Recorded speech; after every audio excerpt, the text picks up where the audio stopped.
Welcome everybody. How's it going over there, Ruby? Fabulous. Ruby, we're starting with you on a gimbal-like chair.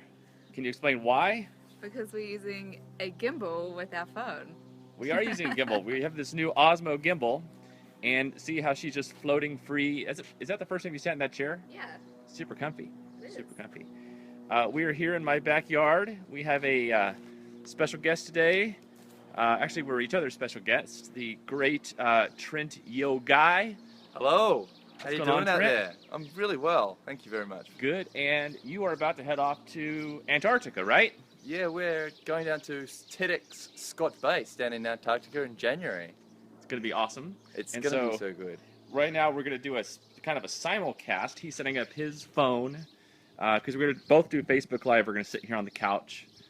And then Ruby here will be holding, you could do double gimbal, and you could be inside of that holding a gimbal. It would be the smoothest video we've ever made. How the audience wants to know, how's your sunburn doing?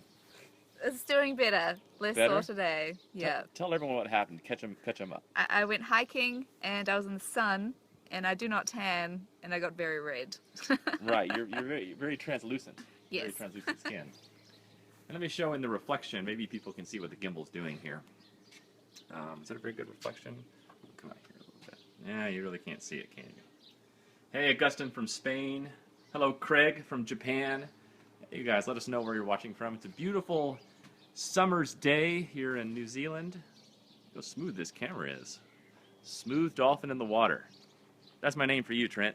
Thank you very much. Smooth Sure. dolphin in the water. Yeah. First time I've been called that. You've called me a few firsts, let's Yeah. say, Trey. There we go.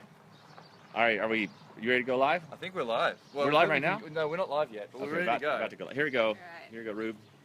Thank you. You want me to hold this while you put on your sunglasses?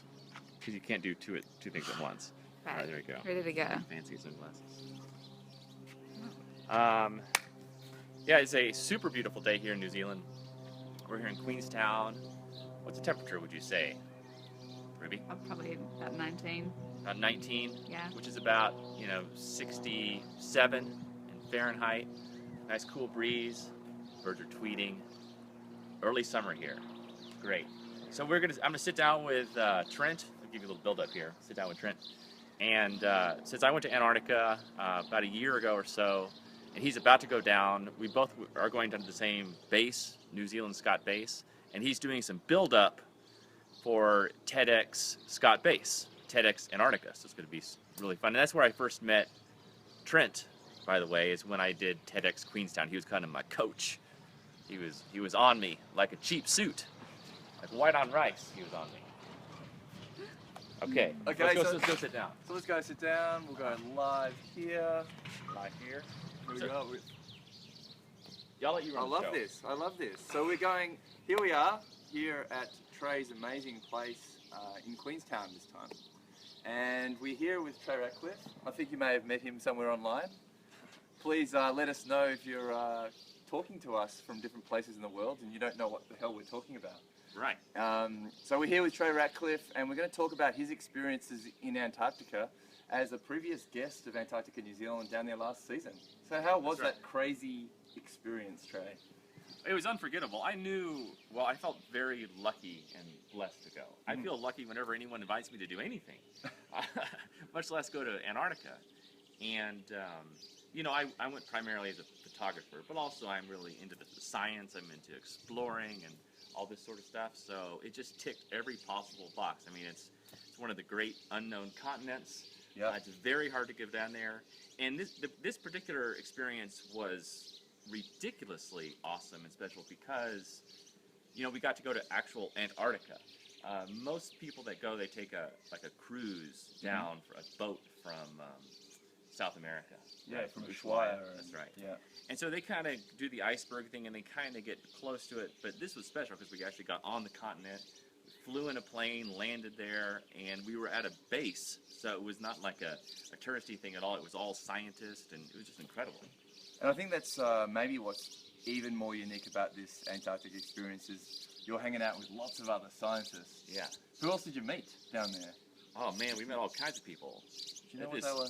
We met this crazy German woman who I got stuck with in the back what are those things called? The caterpillar track thing? Yeah, those caterpillar The track things. haglins? The haglins. Yeah, I'm looking forward to that. Yeah, I got stuck in the back of a haglin with this crazy German woman. We were going out to tag killer whales.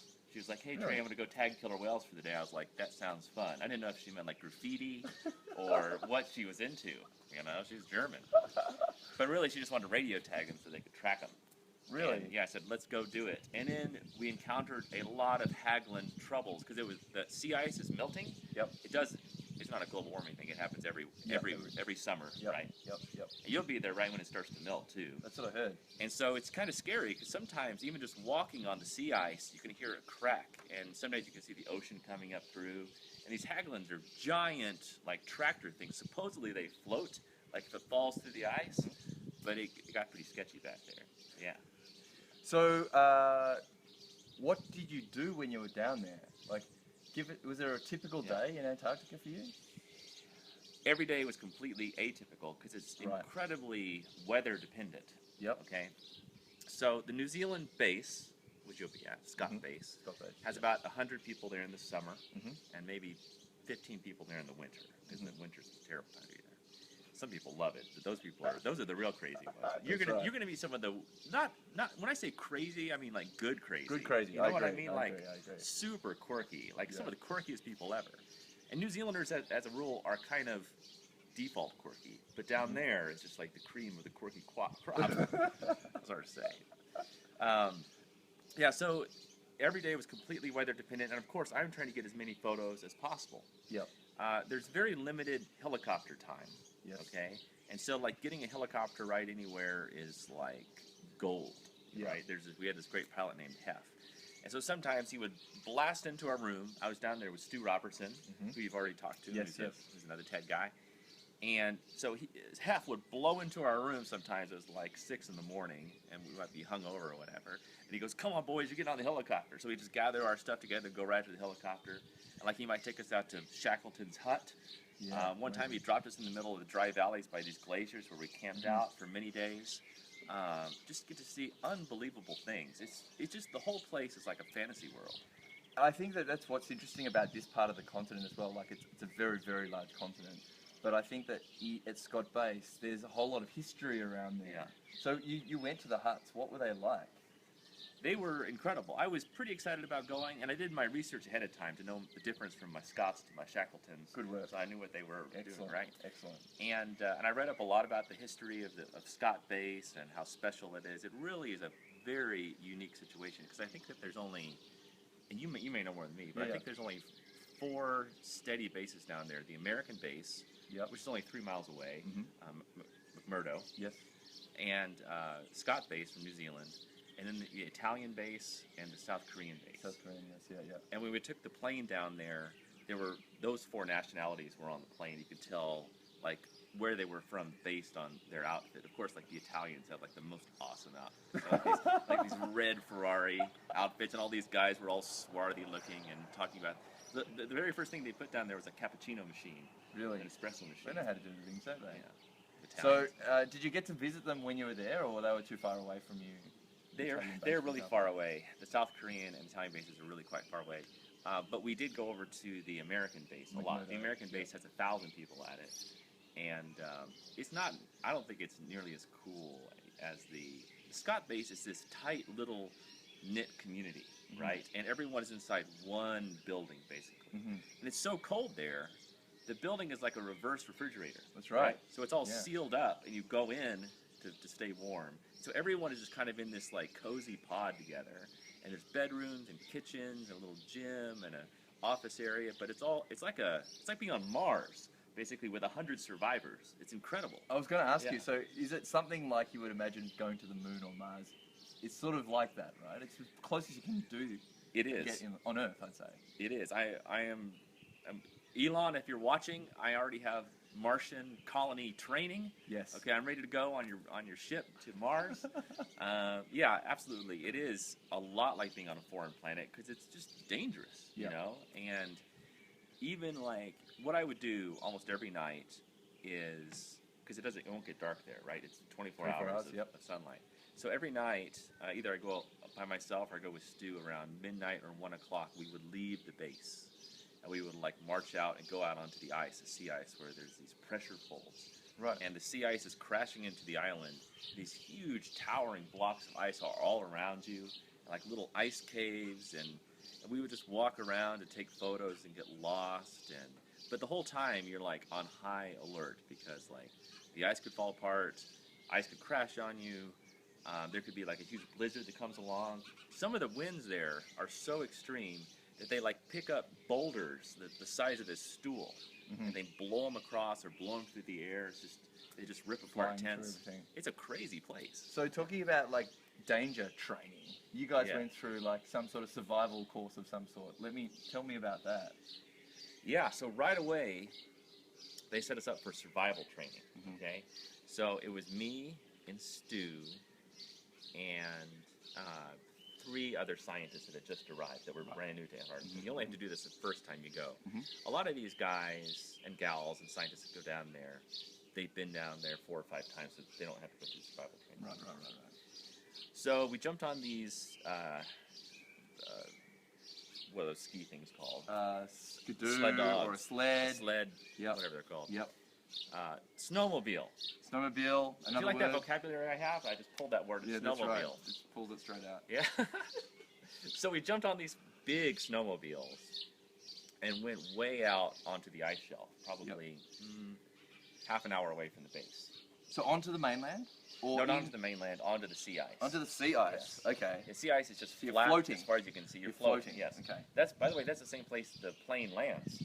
'Cause Right. The plane has skis, and it lands on the sea ice. It's like a huge runway out there. But that's basically not too far from where we did survival training. Right. So right away, they show you how to build a little house, like an igloo. And you don't do it the way I thought you would. I thought you use a shovel. Actually, what you use is a saw.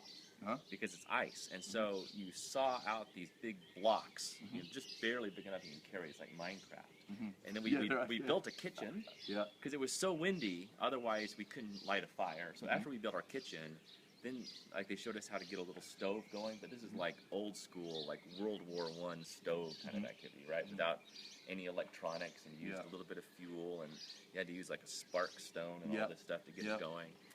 So we all had to do this ourselves to make sure that we knew how to do it, how we would survive. And then there was a little extra time, so we started building out little ice caves for us to sleep in. Yeah. Man, it was so fun.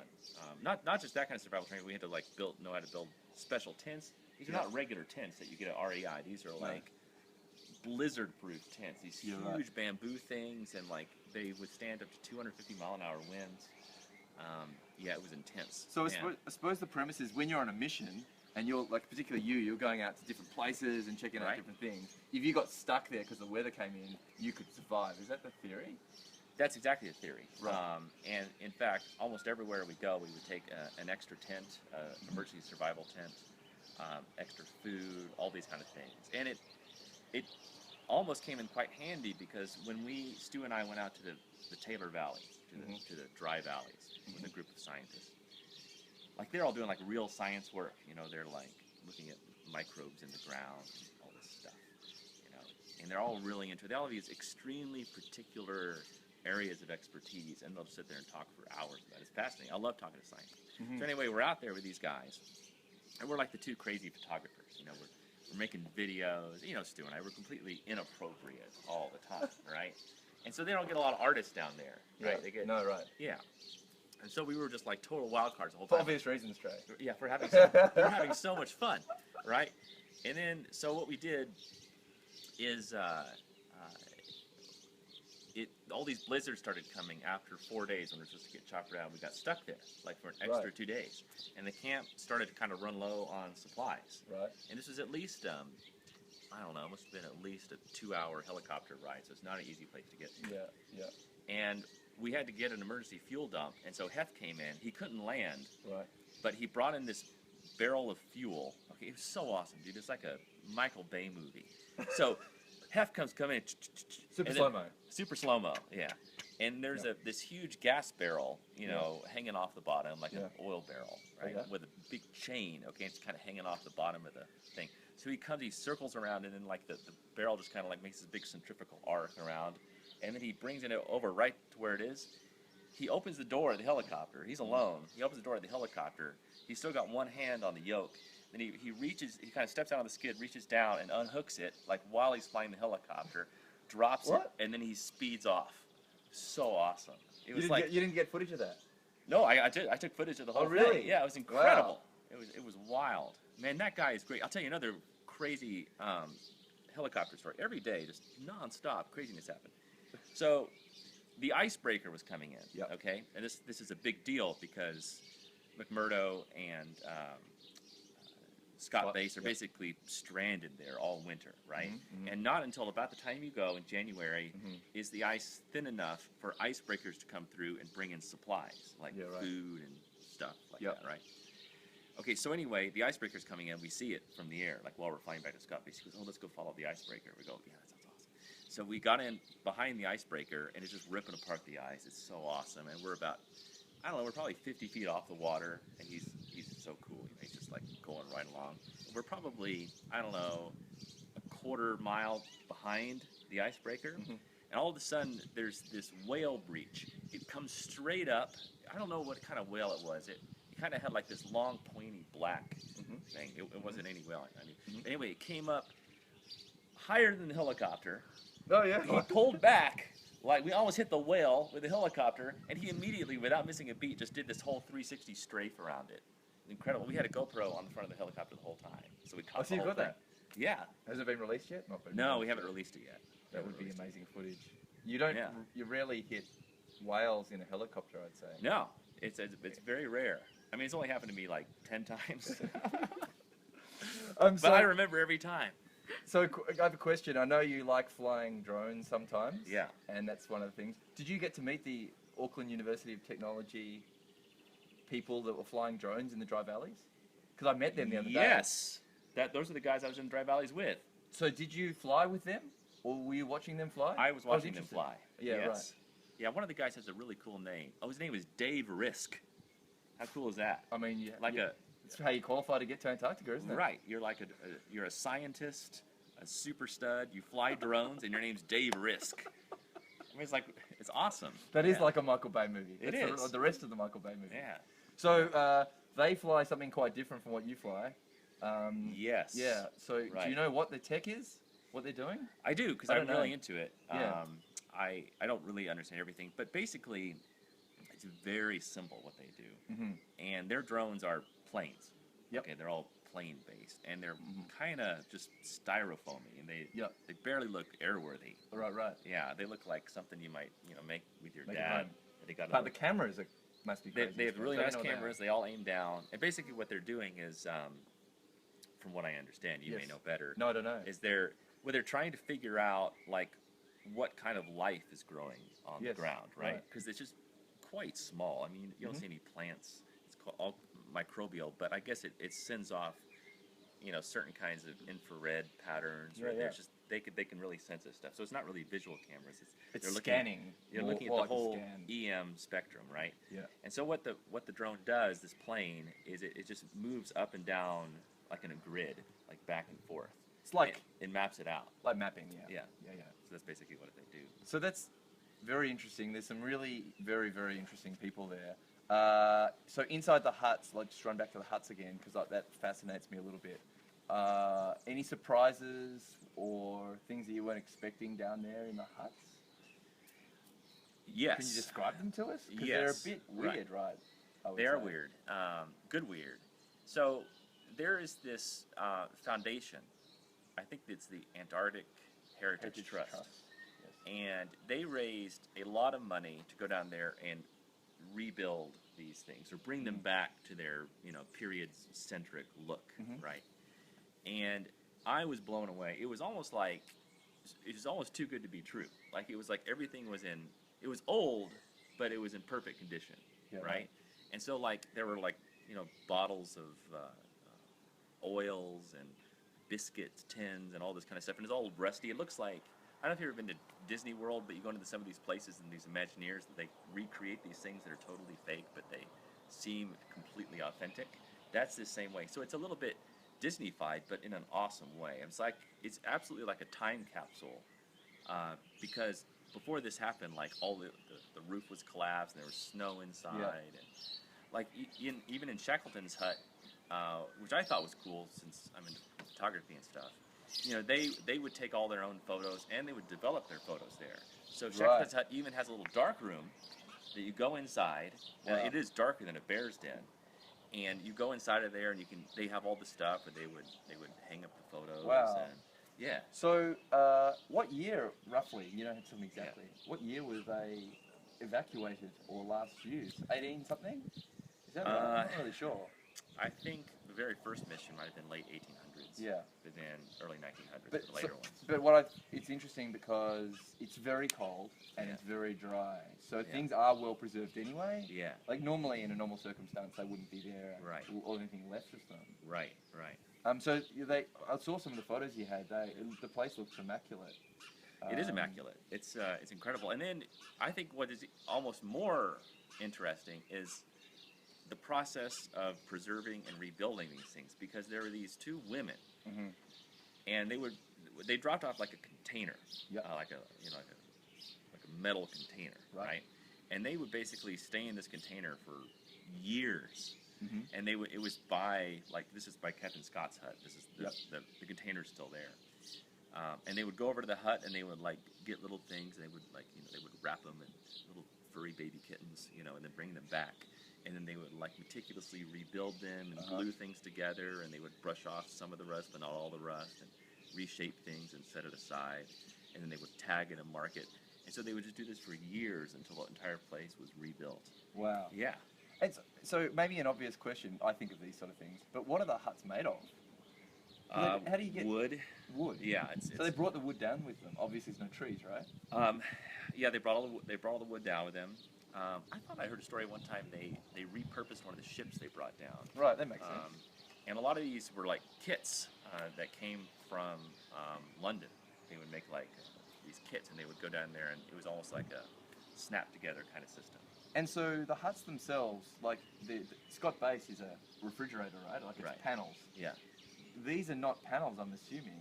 Are they warmer than outside, or they just stop the wind, or how do they? They basically stop the wind. There's no insulation. Oh, right. It's just wood, right? It's just wood. What you will see though, if you get to visit all the huts, you get to see the progression of the huts. It started out as a very simple hut. I think that's one by Murdo, which is just the basics, Right. And then as time went on, and as people got more experience with their Antarctic expeditions, the huts got smarter and smarter. And so the final one, I think the most sophisticated one, was Captain Scott's second hut, and that one it's much bigger. First of all, it holds a lot more people. It actually has a kitchen area, and then the kitchen area is where the main furnace is, and they have sort of this duct work to take that heat and move it around the whole place, which the other ones didn't have. So yeah, heat is key down there, otherwise you're dead. And so a lot of the content for photographs and video that you took, is that out yet, Trey? Because people would be really interested to see that. I've released some of it. I've released some of the work. Some of the bigger prints actually went into our fine art collection. Okay. We have actually this huge print of Mount. What's the name of the? Erebus. Erebus. Yeah. So it's the southernmost active volcano is down there, and you can see it from the base. Yeah. So I think I'll get there. I've released some of those, but I've released probably 70% of the photos. Yep. None of the video yet. We're trying to edit that together right now. Editing video just takes forever. It does take a long time. We've got some other projects, but you have some amazing video we got from down there. That's basically why Stu went with me. He was sort of my cameraman. He was filming us in all these ridiculous situations. So talking about Stu, we actually can I grab this? This is it's heavy, isn't it? This is from Stu we spoke to last weekend. Stu Robertson, Peace in 10,000 Hands, and this is made from, what is it made from? Do you know what it's made from? This is made from crystal. Crystal. Yeah. So it's cast somehow, some special magical technique. Yeah. And this is a cast of the white rose that he carries around the world. That's right. And so I think a lot of people that are watching know what to do, at least on my stream. By the way, we're doing 2 streams here. Multi-stream. You're showing the camera there. Thank you, Ruby. Oh. Fix it. All right. Good job. hooked up. Just really keep Here we everyone go. awake. Yeah. Yeah. Just making sure Yeah. they're shaking them up a bit. Yeah, so Stu is doing this really cool global art project called Peace in 10,000 Hands, and he's traveling around the world to every country around the world and taking a photo of a single white rose, which is the world's most ancient symbol of peace, in the hands of 10,000 people. So he's done everyone from the Dalai Lama, to gang members, to Hollywood stars, to average people or whatever. And he took the rose down there, and actually there's a picture of me holding the white rose in Captain Shackleton's hut. Oh, really? Yeah. I haven't seen that photo yet. Yeah. Maybe it hasn't been released. Yeah, it's a winner. So you and Stu hung out and were trying to document this whole mission down there. Right. Invited by Antarctica, New Zealand. Did they say, Yes. what was the, did they say, we just want you to come down and take some photographs, or was there a Yeah. mission, specific mission in mind? No, luckily they just kind of trust the chef. Okay, Right, just trust like- the chef. Everyone loves just- trust the chef. Yeah, just send me down there. I'll take good care of you guys. I'll take good photos and I'll share them with the world, which of course I do. I always like to over-deliver. And yeah, they were really nice. I think, I'm not sure how I got into it to begin with. I gave a speech up at Better by Design. Have you heard of this? Yep, I've heard of it. It's a special conference up in Auckland that Icebreaker and Jeremy Moon put on. And Rob Fife was up there. He was the chairman up there, and he's also on New Zealand's board, right? Oh, Rob Fife? Yeah, Rob Fife. Okay, Yeah. great. And so I think he saw me talk, and he saw my photos and stuff, and he goes, "Hey, we got to get you down to New Zealand." I'm like, "Well, I want to go to New Zealand." Yeah, Yeah. I'm the man for the job. Yeah, you picked the right guy. So I have one more question, and it's about the plane ride, Yes. because it's such an adventure to get down there. Yeah. Can you explain that whole adventure? Yeah, I can. Well, first, maybe I'm going to tell you a story that I'm not supposed to tell you, okay? And I'm just very honest, okay? I'm just very honest. So we had this extremely unusual briefing, Stu and I, okay, in Antarctica, New Zealand. And during the briefing, we were warned, do not take photos of anyone on the plane. Do not do any recording on anyone on the plane. In fact, don't even talk to anyone else on the plane. We're like, that doesn't make any sense. I thought this was all like Antarctica kumbaya, so I'll get together and talk about how awesome the Earth is. We're all scientists, in this big, happy peace train. They're like, no, don't talk to anybody. There's lots of stuff going on. I'm like, what? That doesn't make it. So of course, Stu and I, we completely ignore this. We're like, of course we're going to talk to people, right? And we knew who, and they also said, don't go over to McMurdo Base because you're not really supposed to. We're like, what? We didn't know what was going on. We basically just got a really weird briefing. So we got on the plane. We were like terrified. Like, what's going on? Is there some kind of like secret proxy war happening down there? Is there some kind of like the Americans up to some funky stuff and we're not supposed to know? Like what's in their black briefcases? There's some X-Files shit going down. We were petrified, Yeah, right? yeah. So anyway, Stu and I get on the plane. We're kind of looking around, like what's going on.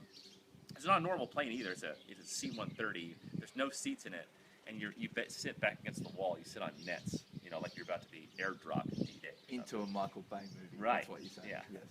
And so there's about probably 40 people on the plane, right? And they're all, you can tell their suits and stuff. So, and it's a propeller plane. Mhm. It takes about 9 hours to get down there, something like that. Depending on the weather. Yeah. Long flight from Christchurch. And so, of course, immediately, Stu and I jump up. We start taking photos of everything. We start meeting people. Everyone's really friendly. And it's run by Americans, the plane is, right? American military guys. There's 4 guys that run the plane. There's the pilot, the co-pilot, and the navigator. They sit up in the cockpit. It's like traditional military C-130 situation. Yep. And then there's the load master who's in the back, who's kind of watching everyone, and they have a bunch of supplies. They have crates and everything that are all tied down. Mhm. And this guy's name was Randy. So, and he's got this big old mustache. Right? So we're taking photos and everything, and then Randy comes over. He goes, "What are you guys doing?" He says, "Oh, we're just taking photos. This is awesome. We're so happy to be here. Really excited." And he goes, "What kind of camera you got there?" And I said, "Oh, this is the Sony with the Leica lens." And what he goes, "I really want to ask you about that, but I was embarrassed." He goes, "I love photography. You guys tell me more?" We're like, "Yeah." So we spent the whole time talking about photography, and we pulled up some of our videos. Stu pulled up his Peace in 10,000 Hands video. We took a picture of him on the plane holding the white Oh, rose really? While you were flying? while we're flying. Wow. Running around, and then he gets on the speaker. He goes, "Hey, these great guys, can they come into the cockpit?" So we went up into the cockpit. We're meeting we're looking out the windows. We're seeing all these icebergs go along. It was like the friendliest people ever. So then we landed. By the way, there's a scary point. There's this called the point of no return, right? Heard about this, yes. Where you only have enough fuel to make it back to Christchurch, but they're constantly watching for blizzards and bad weather to see what happens. And actually, there have been a few issues with that in the past. So anyway, we passed the point of no return. We're going and we're getting excited. We know we're not You going have back to to land Christchurch. no matter what. Gotta land. Gotta land. Okay, so then we come in. We have our landing, nice smooth landing, no issues or anything. Then they lower the back of the plane, you know, just like in the movie, right? Like in the movie, yeah. And then Randy, loadmaster, runs out there onto the ice, makes this huge snowball, and like throws it full speed at us, and he goes, "Welcome to Antarctica, motherfuckers!" That is awesome. We're like, "Dude, you're awesome!" Yeah, and then he was with us on the way back, and gosh, Then it was great. they didn't tackle you and take your camera gear when you got off the plane. No, that's of course not. I knew it was going to be like that. I knew it was going to be kumbaya, awesome, fun science time down there. People were so nice, I'll never forget it. Definitely one of the things I've noticed, Antarctica, New Zealand is very tight at keeping a tight ship. And making sure particularly safety and stuff is really important. Safety is important, of course. And you know, it's there's lots of other countries working there, so it is a bit of United Nations scenario there. Yeah, it is. But I'm really looking forward to it. Yeah. So I think at this point, is there anything else? Other stories you really want to say about Antarctica, Trey? 'Cause you have lots of them, I know. I got all kinds of stories. Okay. Well, we could do it again. Okay, When you get try. back, Well, that's we could do a a great recap. idea. That's a really good idea. And you can, because I'm sure that my audience would love to hear some of your stories. That'd be great. And I hope that German woman's down there for you to hang out with. I'm looking forward to all the characters you've mentioned. You paint them all like it actually is a comic book. It of is. some It's sort. nuts. Oh, have you seen the Werner Herzog movie about Antarctica? I have not, and so I should see that. You got to see it. It's pretty funny. Warner, you know, he narrates it himself, as he does with all of his things. And there's this one, we can end it with this one funny thing, okay? So they're watching this group of penguins, okay? They're watching from afar. Werner Herzog and a bunch of scientists are watching these penguins. There's a lot of people down there for watching penguins all the time. So there are about 4 or 5 penguins, and they're just kind of doing their penguin thing, right? And then one group of them goes off to the left to go to the mating grounds. The other group goes to the right to go over to the ocean to get some fish. And there's this one penguin just kind of sitting there in the middle. He kind of looks back and forth. It's almost like he can't decide which way to go. And then he turns around and he starts walking a new way, like off into the distant mountains. They're like, 100 kilometers away. And then Werner talks to the scientist. And he goes like, "Where's he going?" And they go like, "We don't know. Sometimes these penguins just walk off into the mountains, and he'll definitely starve before he gets there. There's no reason. He's just going to starve." And so Werner is watching this. He goes, "The penguin marches off for certain death to the mountains. But why?" And then it finishes there? And then it finishes there. Wow.